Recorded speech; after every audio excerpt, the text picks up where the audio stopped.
The doorbell echoed through the cold walls of the spacious and silent house nestled in the affluent neighborhood of Westport, Connecticut. With its imposing modern facade and manicured lawn, the Thompson estate was the embodiment of success and prosperity. Behind those high walls, however, a routine of silent tension unfolded daily. Inside, Eleanor Ellie Thompson, a 78-year-old widow with calm demeanor and measured steps, shared the space with her son, Richard "Rick" Thompson, a businessman known throughout the county.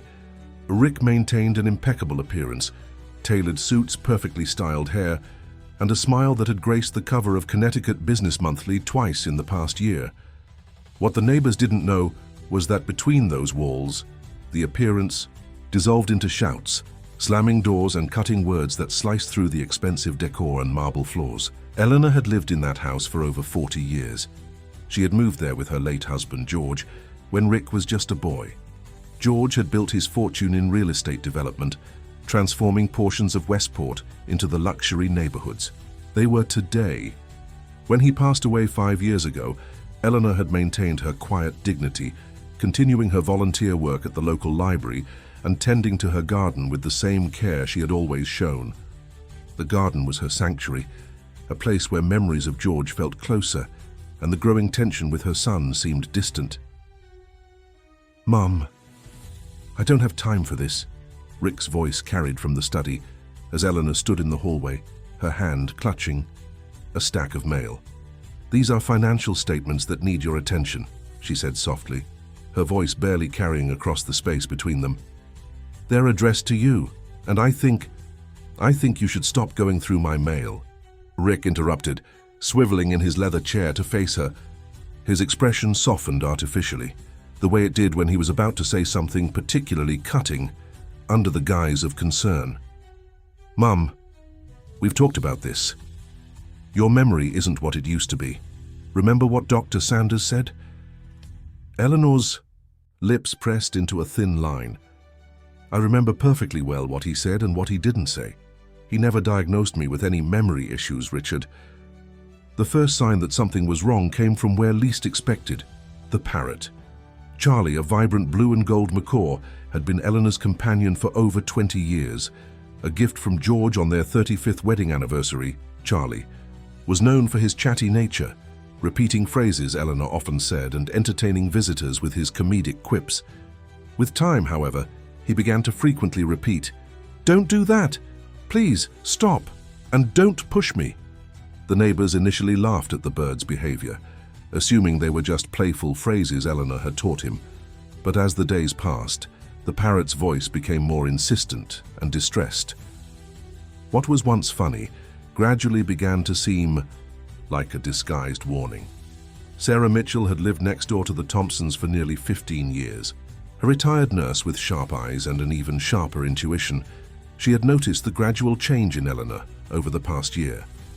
The once vibrant woman who hosted garden club meetings and volunteered 3 days a week at the library now rarely left her house.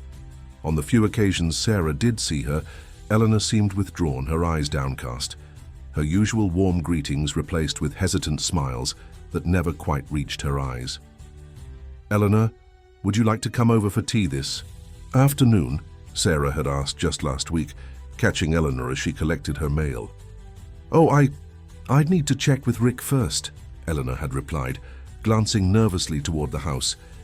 "He worries if I'm gone too long. Says I might get confused coming home." Sarah had noticed the slight tremor in Eleanor's hands, the way her shoulders hunched forward as if carrying an invisible weight. "I can come pick you up. It's just across the yard," Sarah had offered, but Eleanor had already begun retreating toward her front door. "Another time, perhaps. Rick has some investors coming over later."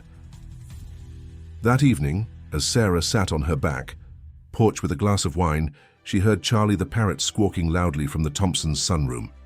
"Stop it, that hurts. I'm your mother." The words were so clear, so distinct, that Sarah nearly dropped her glass. She stood up, moving closer to the fence separating their properties. Charlie continued his distressed calls.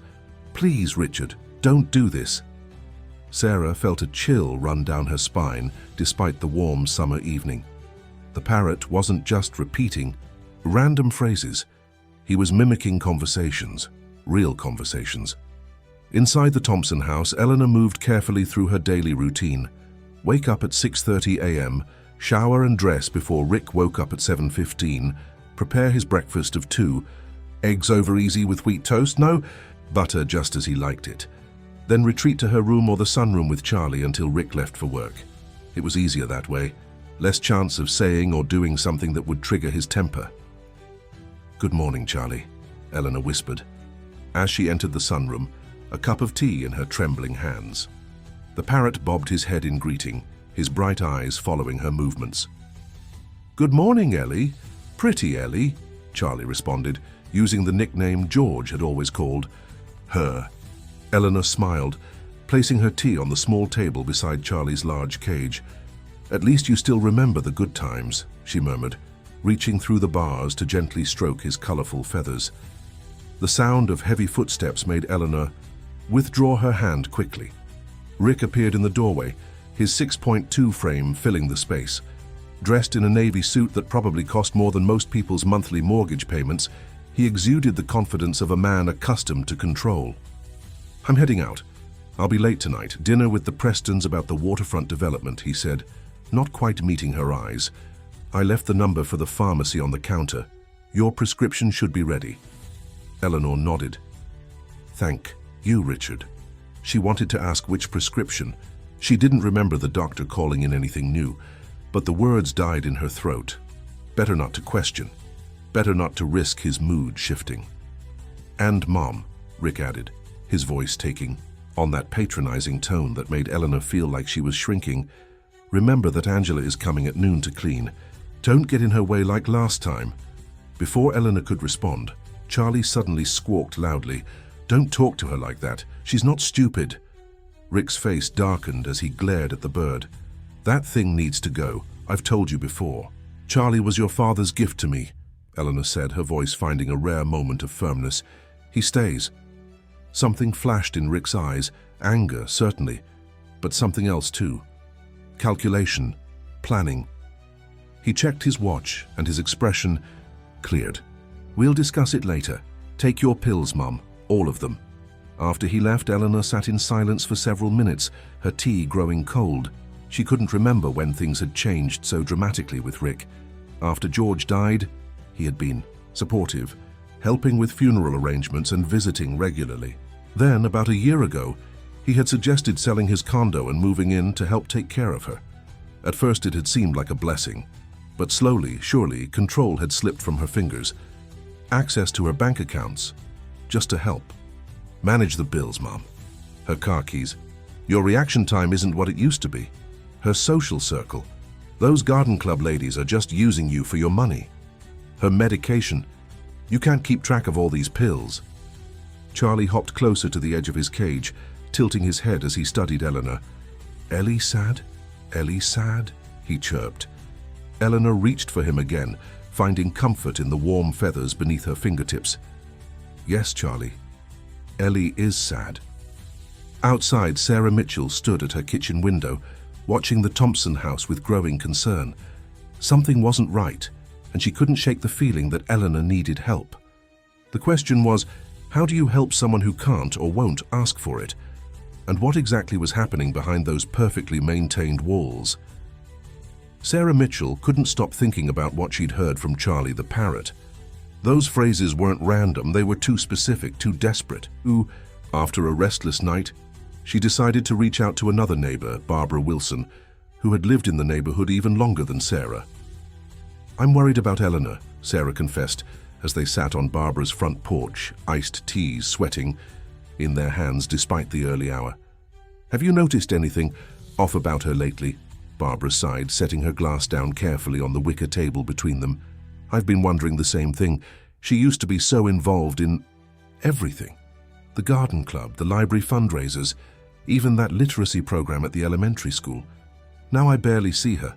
And when I do," she trailed off, her brow furrowing, "when I do, she seems afraid." "Afraid of what?" Sarah asked, although she suspected she already knew the answer.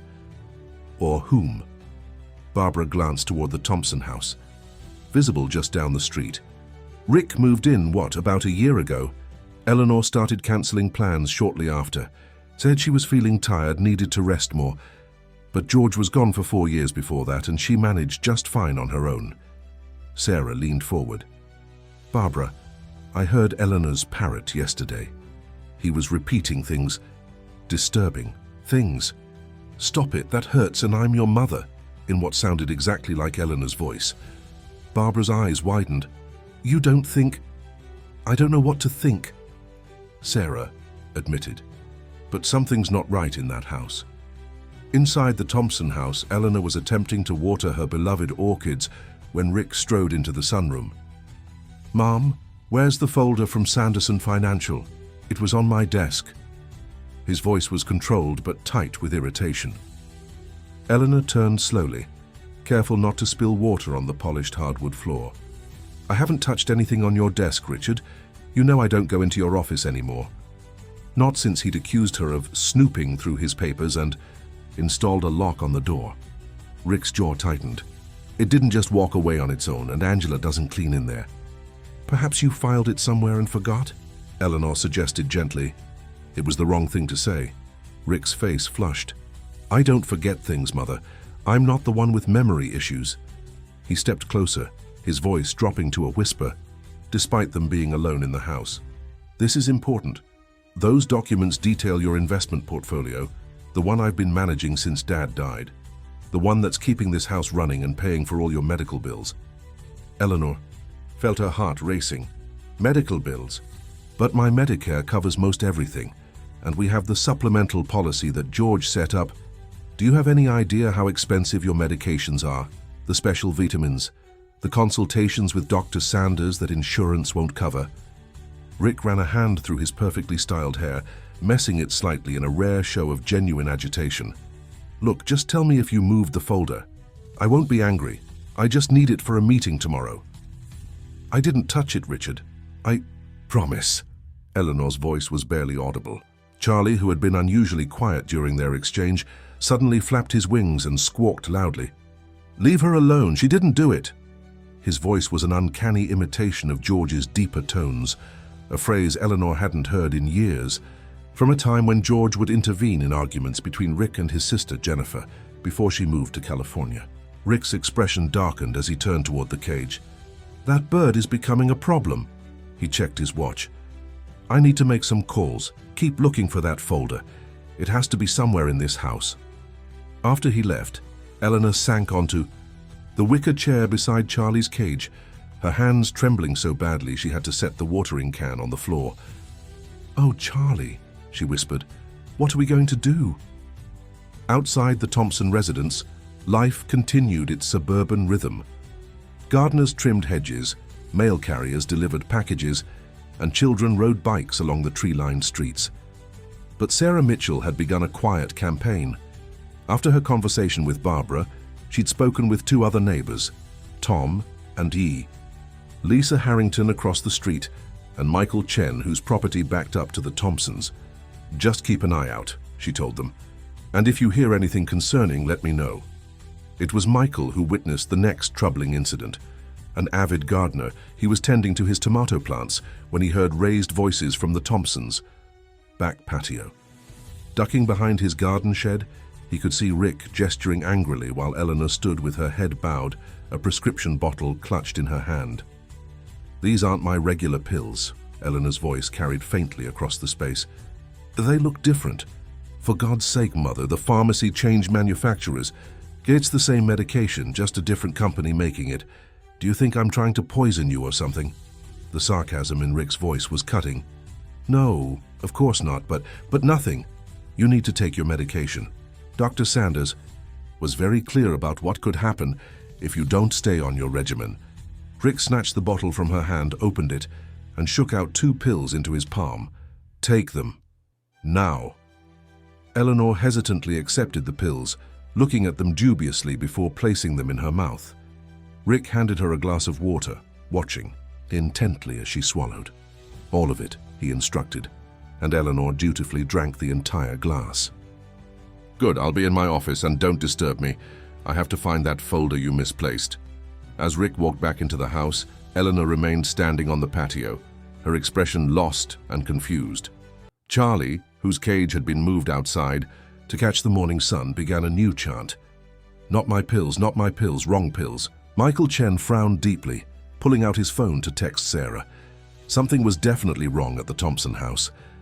That evening, Sarah convened an impromptu meeting in her living room. Barbara, the Harringtons, and Michael gathered to share their observations.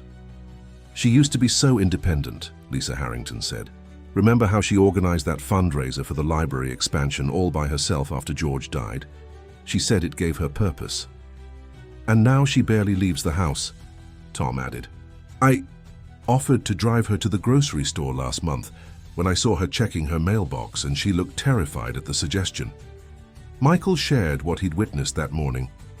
I'm not a doctor, but forcing someone to take medication, their questioning seems wrong, and the parrot kept saying, not my pills. Birds repeat what they hear, Sarah said quietly. Charlie isn't making this up. Barbara, the oldest of the group and a retired school counselor, cleared her throat. Darcy, what we're talking about here, it sounds like elder abuse. Emotional at minimum, possibly financial if he's controlling her money, and who knows what those pills really are. A heavy silence fell over the room. So, what do we do? Lisa finally asked. Call the police? Adult Protective Services? We don't have actual proof of anything. We need more information, Sarah decided. And we need to let Eleanor know she has support if she wants to reach out. The opportunity came sooner than expected. The next morning, a rare sight. Eleanor in her front garden, pruning roses while Rick's BMW was nowhere to be seen. Sarah didn't hesitate. With a basket of fresh muffins as pretext, she crossed the lawn to the Thompson property. Eleanor, I haven't seen you gardening in ages. The roses look beautiful. Eleanor straightened slowly, wincing slightly as she did. Sarah, how nice to see you. Her smile seemed genuine, if cautious. Richard had an early meeting in New York. Won't be back until tonight. The unspoken implication hung in the air. She was temporarily free. I brought some blueberry muffins, fresh from the oven. Would you like to have one with me? We could sit right here in your garden. Eleanor hesitated, glancing toward the house. I suppose that would be all right. For a little while. They settled on the wrought iron bench beneath the pergola. Eleanor seemed to relax slightly as they chatted about inconsequential things. The weather, the neighborhood gossip, the upcoming town festival. Then carefully, Sarah steered the conversation toward more personal matters. We've missed you at the garden club. It's not the same without your expertise. Eleanor's hands twisted in her lap. I just don't have the energy anymore, I'm afraid.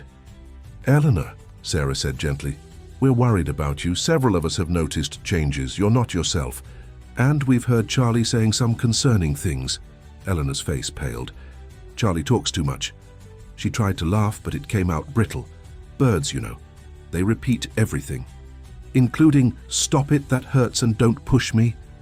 Sarah reached out, gently placing her hand over Eleanor's fidgeting ones. Eleanor, if you need help, we're here, all of us. Tears welled in Eleanor's eyes, but she blinked them away quickly. You don't understand. Richard is just protective. After George died, he's been worried about me. That's all. Is that why he monitors your medication? Controls who you see, keeps you isolated? Sarah pressed, aware she was taking a risk, but unable to stay silent any longer. Eleanor pulled her hands away, standing abruptly.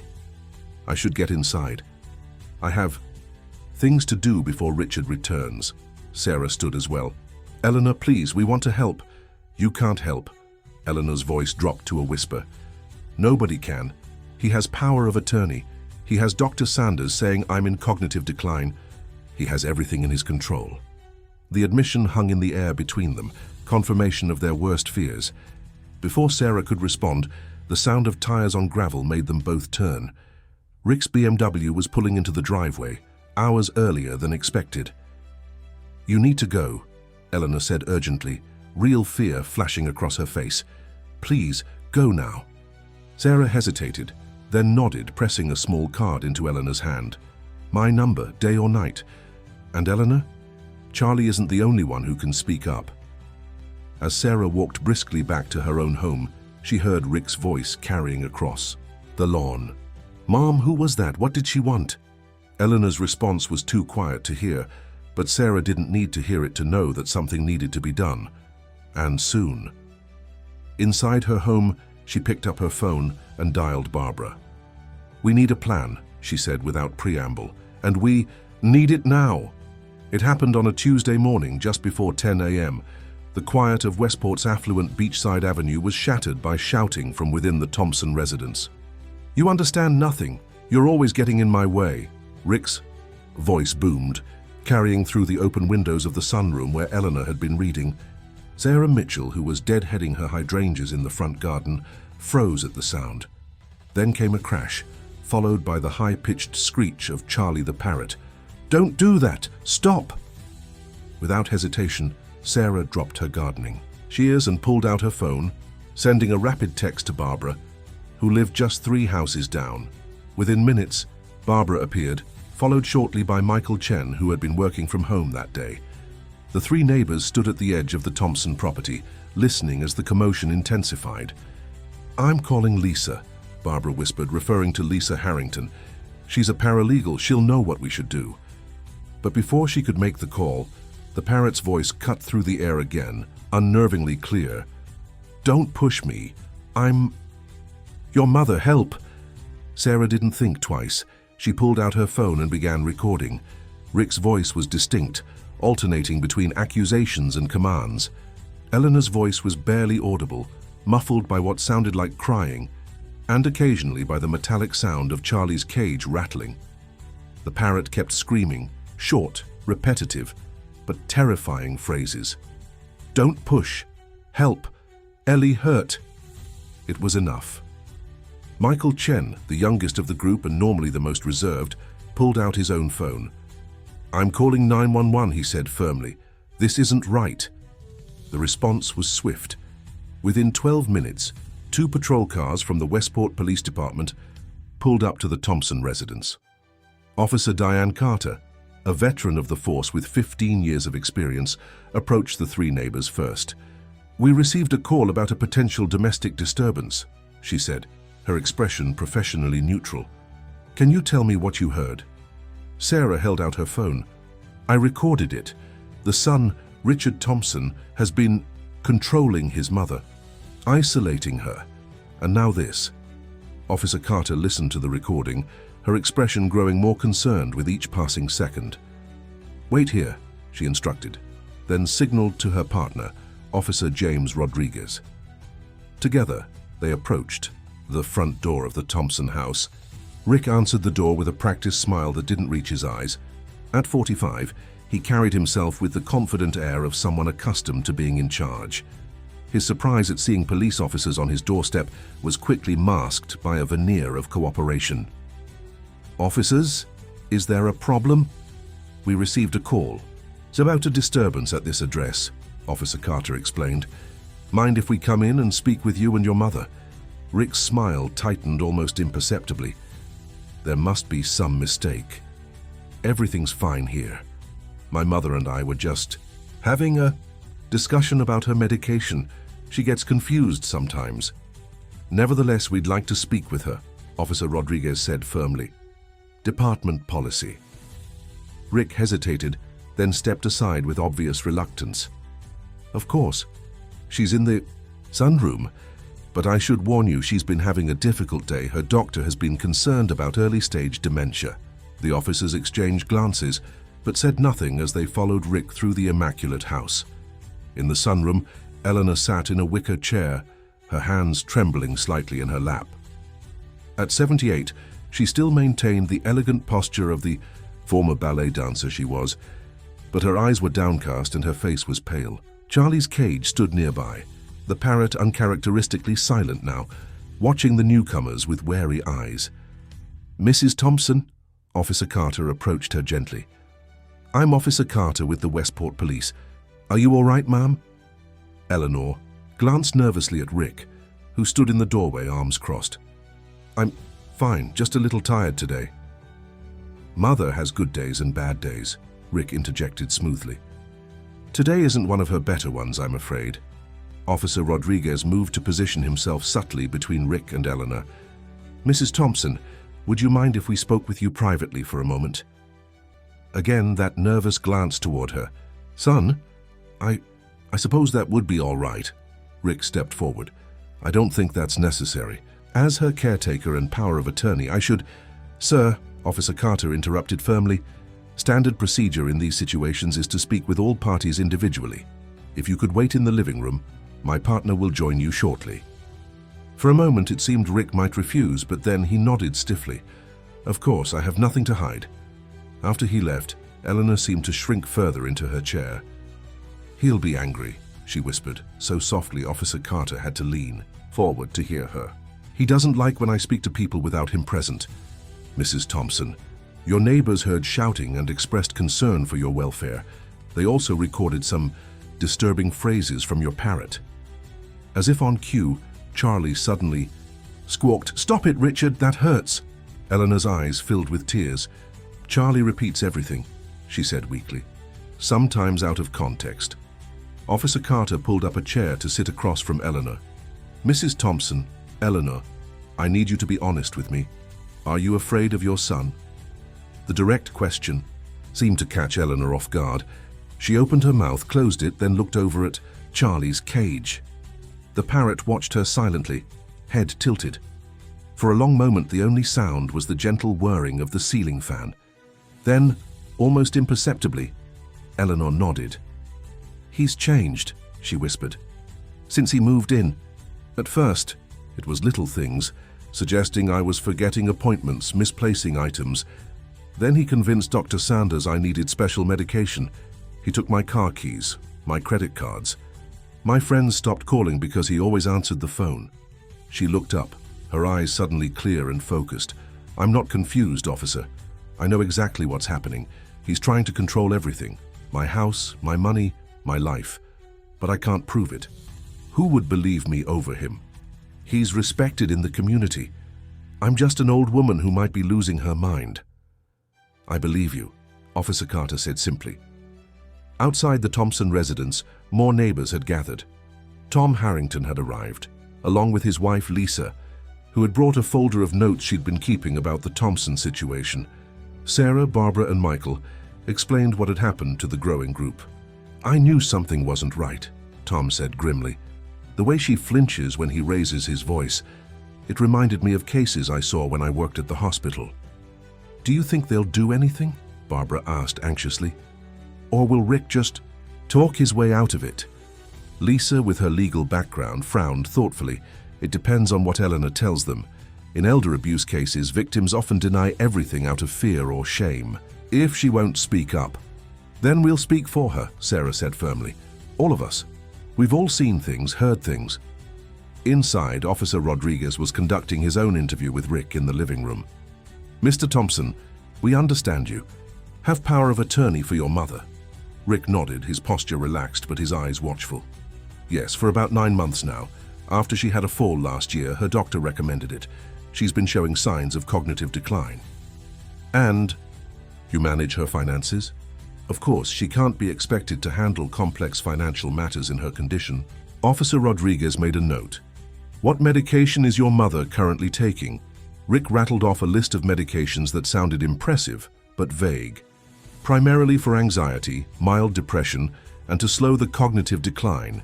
Dr. Sanders, her geriatric specialist, prescribes everything." "And this Dr. Sanders, he's a local physician?" Rick smiled thinly. "He's based in New York, one of the top specialists in his field. Only the best for mother." Officer Rodriguez made another note. "Would you mind providing his contact information?" Something flickered in Rick's eyes. Annoyance. Concern, but he nodded. "Of course, I have his card in my office." In the sunroom, Eleanor had begun to open up more to Officer Carter. "It started after he found the will," she explained, her voice growing stronger as she spoke. "George left everything to me, with instructions that after my passing, the estate would be divided equally between Rick and his sister Jennifer. But Rick found out that I'd updated my will last year to leave a significant portion to the Westport Library, Foundation, and the Connecticut Ballet. He was displeased. And that's when he suggested moving in with you. Yes, said he was worried about me living alone. Within weeks, he was questioning my every decision, suggesting I was forgetting things, mixing up days. Then came Dr. Sanders. Eleanor's expression hardened. I've never trusted that man, always agreeing with Richard, prescribing medications that make me feel foggy, confused. And the power of attorney? I signed it after Richard told me it was temporary, just while I recovered from a fall. I didn't realize it was permanent until it was too late. Charlie suddenly flapped his wings agitatedly. No more pills! No more pills! He screeched. Officer Carter looked at the Parrot thoughtfully, then back at Eleanor. Mrs. Thompson, would you be willing to make a formal statement about these concerns, and possibly allow a court-appointed physician to evaluate? You? Fear flashed across Eleanor's face. Richard would never allow it. With enough evidence, we wouldn't need his permission, Officer Carter explained gently. But we need you to be willing to speak up. Before Eleanor could respond, raised voices from the living room caught their attention. This is ridiculous. Rick's voice carried clearly. Based on what? The ramblings of an old woman and a parrot, and the busybody neighbors who have nothing better to do than spy on us? Officer Carter stood. Mrs. Thompson, would you be comfortable coming to the station to continue this conversation? You'd be under no obligation, but it might be easier to talk freely there. Eleanor hesitated, then nodded slowly. Yes, I think that might be best. As they moved toward the living room, Charlie began a new frantic call. Help Ellie, bad Rick. Officer Carter paused, looking back at the Parrot. Mrs. Thompson, would you be opposed to us recording your Parrot's vocalizations as potential evidence? For the first time, a small smile touched Eleanor's lips. Charlie has always been too smart for his own good. George used to say he was the conscience of the house. In the living room, the tension was palpable.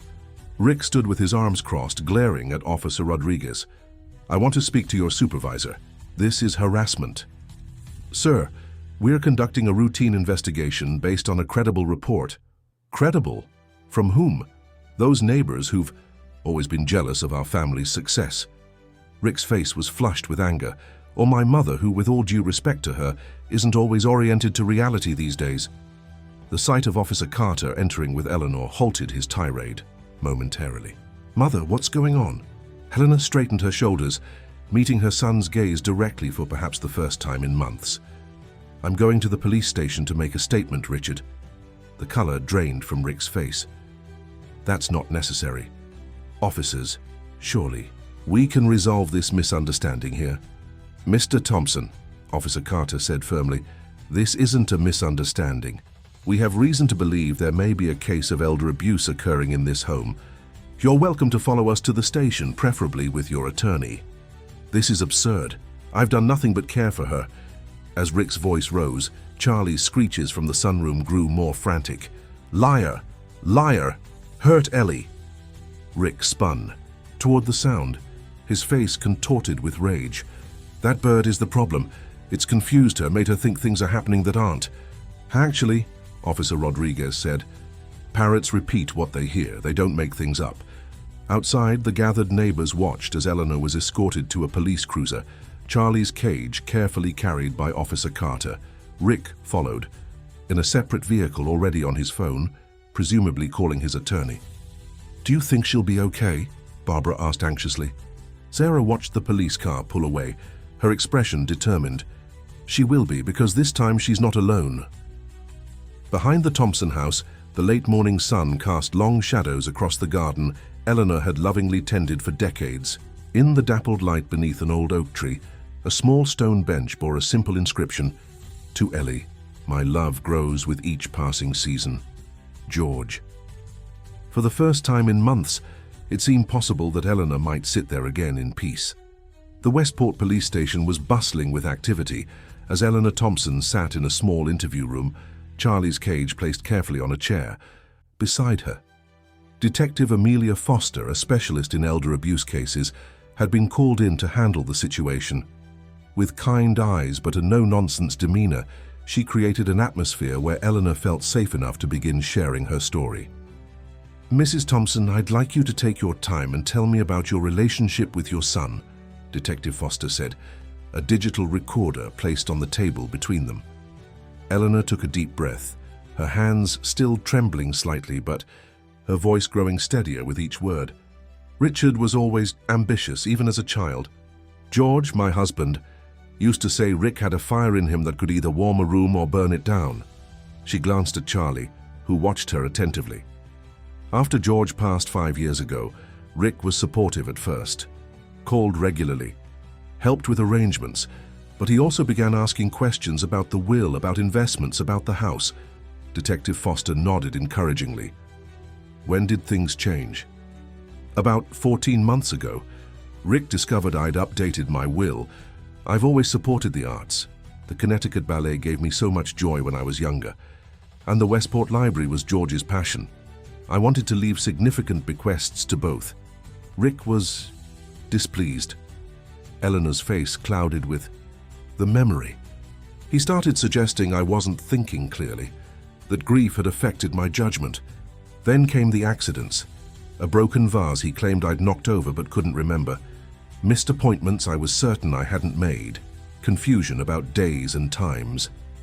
Charlie suddenly squawked, "Not confused! Not confused!" Startling. Both women. Detective Foster's eyebrows rose. Does Charlie often comment like this? A ghost of a smile touched Eleanor's lips. Charlie has always been observant. George used to joke that he was the smartest member of the family. The detective leaned forward. Mrs. Thompson, would you be comfortable if we brought in Dr. Meredith Patel? She's a geriatric specialist who consults with the department on elder abuse cases. She could conduct an independent evaluation of your cognitive status. Eleanor nodded slowly. Yes, I'd like that. Richard has been insisting I'm in decline, but you don't feel that you are. Eleanor's eyes sharpened. I forget things occasionally. Who doesn't at my age? But I know what day it is. I know who the president is. I can tell you what I had for breakfast and what book I'm currently reading. I'm not declining, I'm being told I am. While Eleanor was being interviewed, Rick Thompson sat in another room with his attorney, Lawrence Blackwell, a sharp-dressed man known for representing Westport's elite. This is preposterous, Rick muttered, loosening his tie. Neighborhood, gossips and a parrot, that's their evidence. Blackwell tapped his pen against his legal pad. Don't underestimate this situation, Richard. Elder abuse allegations are taken very seriously, especially in affluent communities like Westport. We need to be strategic. There's nothing to be strategic about. I've been taking care of her. Yes, I've had to be firm at times. She's not always rational. Tell me about this Dr. Sanders, Blackwell said. The officers mentioned him several times. Rick's expression flickered momentarily. He's a specialist in geriatric cognitive disorders, based in New York. And her medication regimen? Standard treatments for early-stage dementia and anxiety. Rick's voice was smooth, practiced. Blackwell made a note. We'll need his records and assessment to counter any new evaluation they conduct. Outside the police station, Sarah Mitchell and Barbara Wilson had arrived, along with Lisa Harrington. They'd come to provide statements about their observations over the past months. I've been keeping notes, Lisa explained to the officer who greeted them. Dates, times, specific incidents. I'm a paralegal. I know these details matter. Inside, the consultation room, Dr. Meredith Patel, a woman in her 50s with streaks of grey in her black hair and an air of quiet competence, was conducting a thorough evaluation of Eleanor. Mrs. Thompson, can you tell me the date today? Tuesday, June 18th, 2024. And who is currently the president? Eleanor answered correctly, then proceeded to pass every standard cognitive assessment with flying colors. Dr. Patel moved on to more nuanced tests, evaluating memory, reasoning, and executive function. Throughout, Charlie watched silently, from his cage, occasionally bobbing his head as if in approval. Mrs. Thompson, Dr. Patel said finally, setting aside her assessment materials, based on my evaluation, I see no evidence of significant cognitive impairment. You show normal age-related changes in memory, but nothing that would impair your ability to make decisions or manage your affairs. Eleanor's eyes filled with tears. "He made me believe I was losing my mind," she whispered. "The pills made me foggy, disoriented. When I questioned them, he'd remind me that Dr. Sanders said they were necessary, that without them I'd get worse." Dr. Patel frowned. "I'd like to see these medications, and I'd like to consult with this Dr. Sanders." Detective Foster, who had been observing quietly, nodded. "We'll arrange for both." The situation took its first dramatic turn when Officers Carter and Rodriguez returned to the Thompson residence with a warrant to collect Eleanor's medications and any relevant financial documents. What they discovered sent the investigation in an unexpected direction. "We need to bring in forensic accounting," Detective Foster said as she reviewed the officers' findings. "There are significant discrepancies in Mrs. Thompson's financial records, large transfers to accounts we can't immediately identify, and these medications—" Dr. Patel examined the pill bottles with growing concern. "This combination would certainly cause confusion, lethargy, and memory issues in someone Mrs. Thompson's age. But they're not standard treatments for dementia. In fact, some of these could exacerbate cognitive difficulties rather than help them." The most troubling discovery, however, came when they attempted to contact Dr. Sanders. "There's no geriatric specialist by that name registered in New York State," the department researcher reported. "The address on his business card belongs to a mail forwarding service." The case was rapidly evolving from elder abuse to something potentially more serious: financial exploitation, medical fraud, even potentially deliberate drugging. By late afternoon, the pieces were falling into place. The neighbors' statements painted a clear picture of Eleanor's isolation and Richard's controlling behavior. The recorded phrases from Charlie, entered into evidence with some procedural creativity, provided a timeline of escalating verbal abuse. The financial records suggested systematic diversion of funds from Eleanor's accounts to shell companies. That preliminary investigation revealed all led back to Richard, and the medications, which Dr. Patel confirmed were inappropriate and potentially harmful, had been prescribed by a doctor who seemingly didn't exist. "We need to place Mrs. Thompson in protective custody," Detective Foster decided, "at least until we can ensure her safety." Eleanor, who had been resting in a comfortable room with Charlie for company, shook her head firmly when presented with this option. "I want to go home, to my home. Richard should be the one to leave." Sarah Mitchell, who had remained at the station to support her friend, stepped forward. "She can stay with me. My house is right next door. We can gather some of her things, and the officers can ensure Richard doesn't interfere." Detective Foster considered this. "Mrs. Thompson, would that arrangement be acceptable to you?" Eleanor nodded, relief evident in her expression. "Yes, Sarah has been a true friend through all of this."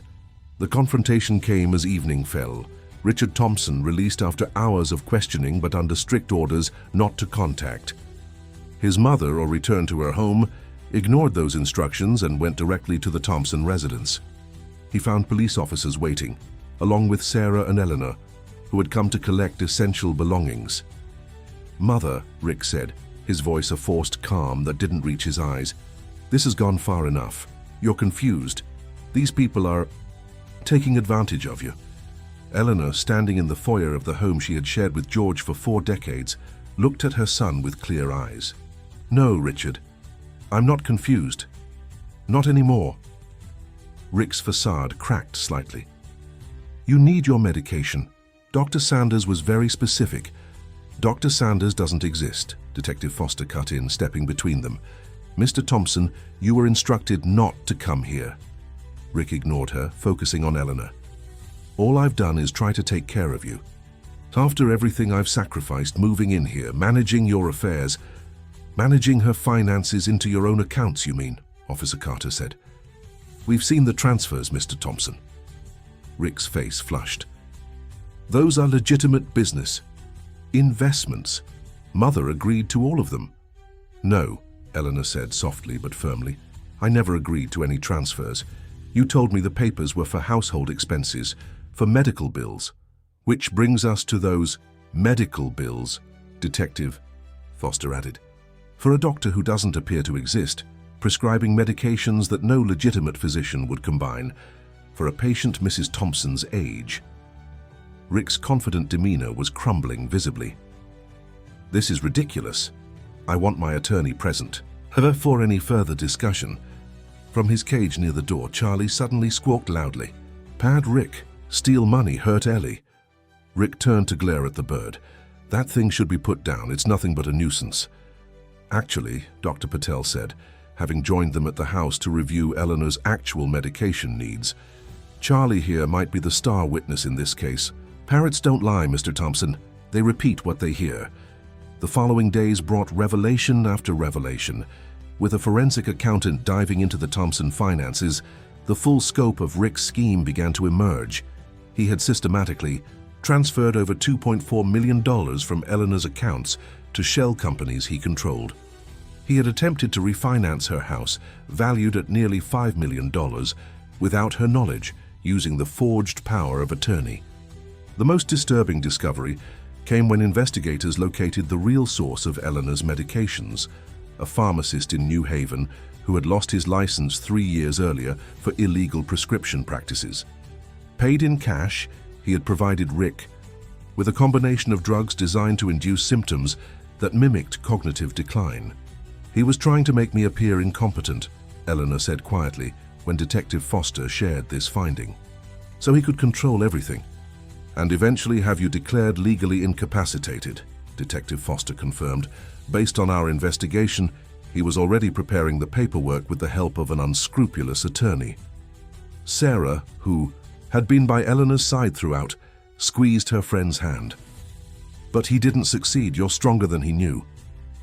Eleanor glanced at Charlie's cage, where the parrot was contentedly preening his feathers. "And I had help he never expected." The legal process moved with unusual speed, driven by the clear evidence and the high-profile nature of the case. The court issued a temporary restraining order, preventing Rick from contacting Eleanor or accessing any of her accounts.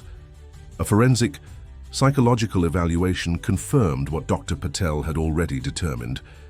Eleanor Thompson was fully competent to manage her own affairs. The temporary power of attorney was immediately revoked. Rick Thompson, facing multiple criminal charges ranging from financial elder abuse to fraud to administering harmful substances, saw his carefully constructed world beginning to collapse. Clients distanced themselves. The prestigious clubs where he had networked closed their doors to him. Former friends suddenly had no time to take his calls. The wheels of justice turned slowly, Lisa Harrington had warned Eleanor, but in this case, they're moving at record speed. 10 days after the initial police visit, Eleanor Thompson returned to her home permanently. Sarah and Barbara had organized a small army of neighbors to clean the house, remove any trace of Rick's presence, and fill the rooms with fresh flowers. Charlie's cage was returned to its place of honor in the sunroom, where Eleanor spent her first evening back home in peaceful contemplation of her garden. "It's not over," she acknowledged to Sarah as they shared tea. "There will be court appearances, testimony to give. Richard won't go quietly." "But you're not facing it alone," Sarah reminded her. "Not anymore." As if to emphasize the point, Charlie bobbed his head and offered a phrase that George had often said, one that Eleanor hadn't heard in years. "Stronger together, Ellie girl. Stronger together." 3 months had passed since Eleanor Thompson had reclaimed her life from her son's manipulative grasp. The elegant colonial on Beachside Avenue had transformed from a prison of silence into a haven of healing. The garden, once again under Eleanor's careful tending, burst with late summer blooms, and the windows remained open, allowing Charlie's cheerful chatter to spill out into the neighborhood. "The preliminary hearing is tomorrow," Eleanor said to Sarah as they sat on the back patio, enjoying the mild September evening. "Richard's attorney is still pushing for a plea deal." Sarah set down her wine glass with a frown. "After everything he did? I hope the prosecutor stands firm. Maggie says they will." Maggie Reynolds, the victim advocate assigned to Eleanor's case, had become another pillar of support in her expanding circle. "The evidence is too overwhelming, especially with the financial trail." Charlie, from his perch nearby, bobbed his head enthusiastically. "Bad Rick, no deal." His vocabulary had expanded in recent months, though he still frequently returned to the phrases that had helped expose the abuse. Eleanor smiled at the bird's contribution. I never thought Charlie would end up being the star witness in a criminal case. The media had certainly latched onto that angle. Parrot exposes elder abuse had made headlines not just locally but nationally. Eleanor had declined most interview requests but had agreed to one carefully managed conversation with a respected journalist who specialized in elder justice issues. The resulting article had sparked widespread discussion about the often invisible nature of elder abuse in affluent communities. "Have you heard from Jennifer?" Sarah asked, referring to Eleanor's daughter who lived in California. Eleanor nodded, her expression brightening. "She's arriving tomorrow morning. First time she's been back in over 2 years." The strained relationship between mother and daughter had been another casualty of Rick's manipulation. He had systematically intercepted calls, edited emails, and convinced each that the other was pulling away. "She was horrified when she learned the truth," Eleanor said softly, blamed herself for not seeing through Richard's lies. "He was very convincing," Sarah reminded her. "Professional manipulators usually are." The legal proceedings had revealed just how calculated Rick's scheme had been. The forensic accountant had traced financial manipulations beginning nearly 3 years earlier, well before he moved into Eleanor's home. The falsified medical records showed meticulous planning, with Rick gradually building a paper trail to support his claims of Eleanor's cognitive decline. Most disturbing was the discovery of a detailed timeline found on Rick's laptop, outlining his plan to have Eleanor declared legally incompetent and committed to a specialized care facility, one where he had already paid a significant donation to ensure minimal family oversight would be required. The investigation had also uncovered other victims. 2 elderly investors in Rick's firm had experienced similar patterns of manipulation, though not as extreme as what Eleanor had endured. Their testimony had strengthened the case against him significantly. The morning of the preliminary hearing dawned clear and bright. Eleanor dressed carefully in a tailored navy suit that had hung unworn in her closet during Rick's reign. "You look magnificent," Jennifer Thompson Chen said as her mother descended the stairs. At 43, Jennifer shared Eleanor's elegant posture and clear blue eyes, though her dark hair came from her father. "Charlie thinks so too," she added with a smile, nodding toward the parrot who was bobbing excitedly in his travel cage. "Pretty Ellie, pretty Ellie." Eleanor had insisted on bringing Charlie to the courthouse. Though he wouldn't be present in the courtroom itself, his presence in the building felt symbolically important. "My good luck charm," she explained to Jennifer as they loaded into the car where Sarah waited to drive them. The courthouse steps were crowded with reporters when they arrived. Eleanor had expected this. The case had captured public attention in a way no one had anticipated. What she hadn't expected was the group of senior citizens standing to one side, holding hand-lettered signs reading, "Justice for Eleanor" and "Elder Voices Matter." The Westport Senior Center organized it, Maggie explained, meeting them at a side entrance to avoid the media crush. "Your case has inspired a lot of people to speak up about their own experiences." Inside, the legal team waited. District Attorney Caroline Walsh, a formidable woman in her 50s with a reputation for tenacity, reviewed last-minute details with Eleanor. "Remember, this is just the preliminary hearing. The judge will determine if there's enough evidence to proceed to trial, which there absolutely is. Richard's attorney will likely make a lot of noise about your competency, despite the evaluations proving otherwise." Eleanor nodded, her expression resolute. "I'm ready." The courtroom fell silent as Eleanor entered, head high, back straight, every inch the dignified woman she had always been. Rick sat at the defense table, noticeably thinner than when she had last seen him, his designer suit hanging slightly loose on his frame. He didn't turn as she passed. The proceedings began, with formal introductions and statements. District Attorney Walsh presented a concise summary of the charges: financial elder abuse, fraud, forgery, administering harmful substances without consent, and attempted unlawful conservatorship. Rick's attorney, Lawrence Blackwell, immediately moved to question Eleanor's competency, despite the court-ordered evaluations. "Your Honor, while we respect the court's evaluation process, We maintain that Mrs. Thompson's cognitive status has fluctuated significantly over the past 2 years. My client was acting in good faith, based on genuine concerns for his mother's well-being. Judge Amelia Hernandez, a veteran jurist known for her no-nonsense approach, peered over her glasses. Counselor, we have 3 separate evaluations confirming Mrs. Thompson's competency. Unless you have compelling new evidence to present, I suggest you move on. Eleanor felt a small surge of satisfaction at the judge's firm tone. Throughout the proceedings, she remained composed, even as disturbing details of Rick's scheme were presented. The financial evidence was particularly damning. Spreadsheets tracking the systematic draining of her accounts, forged signatures on transfer authorizations, emails to offshore entities discussing how to hide the assets. Then came the medical evidence.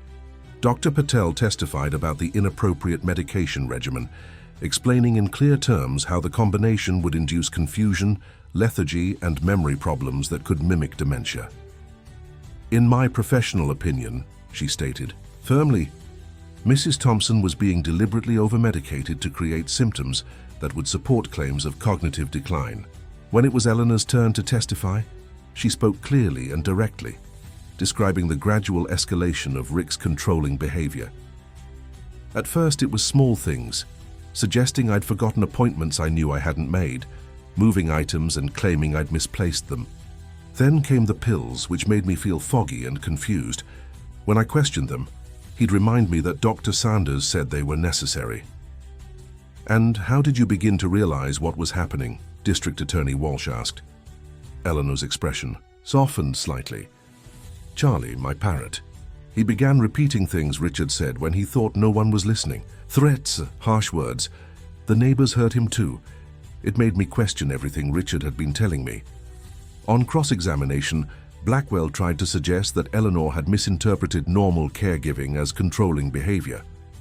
Isn't it true, Mrs. Thompson, that your son moved in specifically to help you after you experienced several falls? I had one fall, Mr. Blackwell. One. And it was minor. A twisted ankle while gardening. Richard used it as an excuse to suggest I couldn't. Live independently. And the medications. Didn't you agree to take them based on your doctor's recommendation? Eleanor's gaze was unwavering. I agreed to take what I thought were medications prescribed by a legitimate doctor. I later discovered both the doctor and the prescriptions were fraudulent. By the end of the day, Judge Hernandez had heard enough. Based on the evidence presented, I find sufficient cause to bind the defendant over for trial on all charges. Bail will remain as set. Outside the courthouse, Eleanor faced the media briefly, Jennifer and Sarah flanking her protectively. I'm grateful for the support I've received from my friends, my community, and the justice system, she said simply. Elder abuse happens in all communities, even privileged, ones like Westport. I hope my experience encourages others to speak up and seek help. As they walked toward the car, a reporter called out, Mrs. Thompson, is it true your parrot will be a witness at the trial? Eleanor smiled. Charlie has already spoken his truth. Now it's my turn. The weeks leading up to the trial brought unexpected developments. Faced with mounting evidence and the prospect of additional victims coming forward, Rick's attorney approached the district attorney with a plea offer. After consultation with Eleanor, the terms were negotiated. Rick would plead guilty to financial elder abuse, fraud, and administering harmful substances. In exchange for full restitution, cooperation in identifying all hidden assets, and guilty pleas to the most serious charges, the prosecution would recommend a sentence of 5 years, with the possibility of parole after 3. That's your decision, Eleanor, District Attorney Walsh explained. We can take this to trial and push for the maximum sentence, but that means a lengthy public process and no guarantee of the outcome. Eleanor considered carefully. If he makes full restitution not just to me but to the other victims and serves actual time, I can accept that. The plea hearing was set for October 15th. The courtroom was quieter this time, the media interest having somewhat waned. Eleanor sat with Jennifer, Sarah, and Barbara in the front row, watching as Rick entered in his prison jumpsuit, the confident businessman persona stripped away. When asked to address the court, Rick spoke mechanically, his eyes fixed on a point, above the judge's head. I acknowledge my actions and accept responsibility for the harm I've caused. I will comply with all terms of restitution. No apology, no glance toward his mother. Eleanor hadn't expected more. Judge Hernandez accepted the plea but added her own admonishment. Mr. Thompson, you exploited the trust of the person who should have been able to trust you above all others. Your sophisticated scheme to rob your mother of her autonomy, her dignity, and her financial security represents a profound moral failure. The court accepts the plea agreement, but does so noting that no sentence can truly compensate for the betrayal you perpetrated. The sentencing was swift: 5 years in state prison, 3 years of supervised release thereafter, full restitution to all victims, and permanent revocation of all financial and business licenses. Additionally, the judge imposed a lifetime restraining order, preventing Rick from ever contacting Eleanor again without her explicit written consent. "It's over," Jennifer whispered, squeezing her mother's hand as Rick was led away, but Eleanor shook her head slightly. "No, it's beginning." The following months brought healing and transformation. With Jennifer's help, Eleanor reclaimed full control of her finances, restructured her investments, and updated her estate planning to include substantial charitable bequests as she had originally intended. The house on Beachside Avenue was filled with music again. Eleanor had resumed playing the piano that had sat silent during Rick's occupation. She rejoined the garden club, accepted a position on the library foundation board, and even began teaching a weekly memoir writing class at the senior center. Charlie, still her faithful companion, continued to delight visitors with his commentary, though his repertoire now included many more positive phrases. "You're looking well, Ellie," George's oldest friend, Howard Bennett, remarked during a dinner party Eleanor hosted 6 months after the trial. Now approaching 80 himself, Howard had been a steady presence since the case had concluded. "I feel well," Eleanor acknowledged with a smile. "Better than I have in years." Later that evening, as the guests departed, Howard lingered. "I've been meaning to ask you something," he said as they stood in the foyer. "The Connecticut Symphony is performing Gershwin next month. Would you consider accompanying an old friend?" Eleanor felt a warmth she hadn't experienced in a long time. "I'd enjoy that very much, Howard." From his perch in the living room, Charlie called out cheerfully. "Good man, nice man's," causing them both to laugh. "High praise from the guardian of the house," Howard observed with a twinkle in his eye. The ripple effects of Eleanor's case extended far beyond her personal journey. The Westport Police Department instituted new training protocols for identifying elder abuse. The Connecticut State Legislature began considering a bill informally dubbed Charlie's Law that would strengthen protections for elder abuse victims and impose harsher penalties on perpetrators. Most significantly, Eleanor herself became an advocate. Working with a national elder justice organization, she shared her story at conferences and community events. "The isolation is what enables the abuse," she would explain to her audiences. "My son's first step was to cut me off from friends, from community, from independence. The most important thing we can do is stay connected to each other, to resources, to support systems." 1 year to the day after the police had first come to her home, Eleanor hosted a garden party. Sarah, Barbara, Michael, the Harringtons, and all the neighbors who had played a role in her rescue gathered among the blooming roses and hydrangeas. Detective Foster and Officer Carter attended, as did Dr. Patel and Maggie Reynolds. Jennifer and her husband flew in from California for the occasion. "I wanted to thank you all properly," Eleanor said as they gathered on the patio, Charlie's cage positioned prominently beside her. "Each of you played a part in saving not just my home and my assets, but my dignity and my future." She raised her glass in a toast to speaking truth even when, especially when, others try to silence it. Charlie, as if on cue, bobbed enthusiastically and called out in his clear, carrying voice, "Stronger together, stronger together." The phrase echoed across the garden, George's words carried forward by the most unexpected of messengers. Later, as twilight softened the edges of the day, Eleanor sat alone on the stone bench beneath the oak tree, her fingers tracing the inscription George had chosen so many years ago. Howard approached quietly, sitting beside her with the comfortable ease of old friendship. Penny for your thoughts, Eleanor smiled. I was thinking about voices, how George's voice stays with me through Charlie, how my voice was almost silenced. How important it is that we all keep speaking our truth. In the distance, through the open windows of the house, Charlie could be heard chattering happily to the remaining guests. His newest phrase, one Eleanor had carefully taught him in recent weeks, carried clearly on the evening air. Ellie strong. Ellie free. Yes, Eleanor whispered, her hand finding Howard's in the gathering dusk. Free to begin again. The story of Eleanor Thompson and her parrot Charlie became more than just a sensational news item or an unusual legal case. It became a symbol of resilience, of the unexpected ways truth can find its voice, and of the power of community to protect its most vulnerable members. In senior centers across Connecticut, then across New England, and eventually across the country, posters appeared featuring a blue and gold macaw and the simple message, "Speak your truth." Eleanor had never sought to be an inspiration or an advocate. She had simply wanted to reclaim her life. But in doing so, she had given voice to countless others who had been silenced. And Charlie, the faithful witness who had repeated what he heard when no one else was listening, became an unlikely hero in the ongoing fight against elder abuse. The truth will find its way, Eleanor often said in her presentations, sometimes through the most unexpected messengers. From his perch beside her, Charlie would invariably respond with what had become his signature phrase, "Stronger together, stronger together."